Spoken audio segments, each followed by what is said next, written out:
Okay. Ngayon, pag-usapan natin yung subscription. Ano ba tong subscription, Coach Fernan? Okay? Andiyan pa ba kayo? Can you please type subscription kung kayo po ay nandito? Ayun, may nagtatanong, how po magbenta? Naku po, huwag kang magbenta. Meron tayong sistema rito, ha? Ayun, subscription! Alright. Kung kayo po ay naka-internet sa bahay, ngayon, no? Subscription yan. Alam nyo ba yan? O, patutunayan ko sa iyo, ha? Halimbawa, ang due date mo, 26. Hindi ka nagbayad. Putol na yan, yung internet mo. Okay? Ako kasi every 26 of the month, kaya yun ang in-example ko. Ganon din ang Meralco o ang Iselco o ang kuryente, if you have electricity, no, in your house, sino man ang provider ng electricity nyo, kailangan mo magbayad monthly or else puputulan kayo ng kuryente. Nagigets nyo na ako? Ang tawag dyan ay subscription. Ngayon, there are many popular club membership, no? Like Amazon Prime, Sam's Club, Netflix, Disney Premium, Costco. Lahat po yan ay club membership. Baka hindi ka aware, member dyan ng asawa mo o anak mo. O baka ikaw mismo. No? Matagal ka ng member ng club, no? Pero walang income, kaya hindi pinag-uusapan. Puro pagkakagastusan. Amazon Prime, $14.99. Lahat po ng club membership may monthly na tinatawag. Pero pwede ka ring mamili ng yearly para hindi ka na didistorbo. Ayan o, $139 Amazon Prime. Ang Sam's Club, $100 per year. So para malubos yung maunawaan, no, yung mga may Netflix sa bahay, subscription po yan. Okay? It's a club, no, membership. $9.99, $15.49, $19.99. It depends on you, no, kung ano yung package na kukunin mo sa Netflix. Pero wala kang income dyan. Puro palabas yan. Ang na-enjoy mo dyan, movie, series, di ba? Mga ganon. Alright? Disney Premium, ayan, $10.99, $109.99 per year. Sa mga mahilig naman mag-grocery, mga ginang ng tahanan, meron tayong tinatawag na Costco. Sa Pilipinas, SNR, Landers, mga ganon, no? So, meron ding binabayaran dyan, yearly or actually yearly, pagka mga ganyan, no? Ayan, puro pagkakagastusan, walang income dyan. Alright? Ngayon, pag-usapan natin yung gaano kaganda o kapotential ang negosyo ng subscription tsaka ng club membership.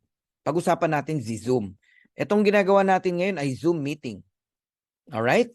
Ang Zoom meeting, alam niyo po ba kung magkano kinikita noong 2021? Ang revenue niya ay 2.65 billion US dollars. Ang yaman ng Zoom, no? Kahit sabi mong binabayad lang ng tao dyan, $10, $40, $50, pero ganyan kalaki ang income ni Zoom sa dami po ng gumagamit ng kanyang application, no? Okay? So, nung 2022, ang revenue ni Zoom ay 4.1 billion US dollars. Pag-usapan naman natin si Netflix. There are 230.75 million subscriber in Netflix. Baka actually ngayon, more than that, no? At ang Netflix po ay nagre-revenue ng 29.52 billion US dollars noong 2021 at noong 2022 ang revenue niya po ay 31.47 billion US dollars. Muli kong itatanong sa iyo, maganda bang negosyo ang subscription? Yes. Hindi kikita si Netflix ng ganyang kalaki, si Zoom ng ganyang kalaki kung hindi maganda ang negosyo ng subscription. In fact, yung malalaking negosyante ngayon, ang hinahanap nilang business ay subscription. Marami pong nagko-convert ngayon ng negosyo, subscription style. Ganong konsepto. Okay? Ang kakambal po ng subscription ay club membership like Costco, no? There are 59 million members household in Costco today, no? 107 million card holders. Ilan ang nagre-renew ng membership sa Costco? 88% worldwide. Ano ibig sabihin? Gusto nila ang sistema ng Costco. Nag-e-enjoy ang mga ginang ng tahanan sa grocery, sa mga paninda dyan sa Costco. Yung iPad ko, dyan ko binili sa Orange County, Costco, no? Nakikigamit ako ng club membership ng isang kaibigan. Ang sarap mamili dyan. Pero walang income. Puro expenses. Puro papalabas ang pera. Pero ang tao, okay lang. Gustong-gusto nila. How much more kung may income?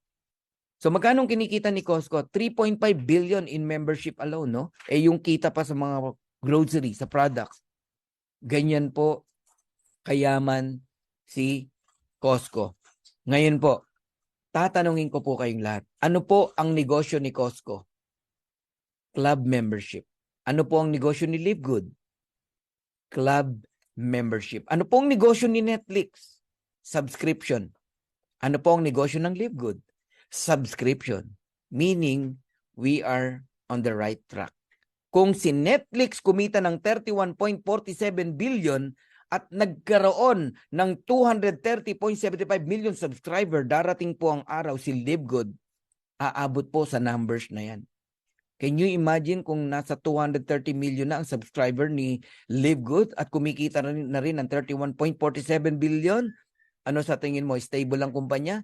Sobrang stable. Pero ang good news and difference ni Live Good, kung sinolo ni Netflix yung income, si Live Good hindi. Yung half, binalik niya sa iyo, sa akin, sa ating lahat. Habang yumayaman ang may-ari ng Live Good, yumayaman ka, yumayaman ako, yumayaman tayong lahat. That is Live Good. Wow. Grabe, uy, palakpakan nyo naman. So ngayon, naunawaan nyo na po ang about club membership. Congratulations po sa ating lahat. I'm done in my first part. Okay? Kung ang gusto mo lang malaman, ano tong si Live Good, now you know, no? Hindi yung nakikinig ka sa upline mo na kala mo totoong concern sa'yo, di ba? At sasabihin, huwag kang sumali dyan, scam yan. Paano naging scam, di ba? Ngayon, nakapakinig ka, balikan mo yung upline mo, upline. Hindi naman pala scam yan eh. Club membership pala yan. Eh kaya ka pala nagre-react ng ganyan upline, hindi mo kasi naintindihan, sabi ng speaker. Tama eh, no? So this is a new concept, no? In MLM. Grabe po itong konsepto na to at kailangan po natin itong pakinabangan hanggat maaga. Okay? Huwag kang papayag na ito po namamayagpag na ng 2 years kaka kasasali because of your pride. No? Ang pride, panglaba lang yan.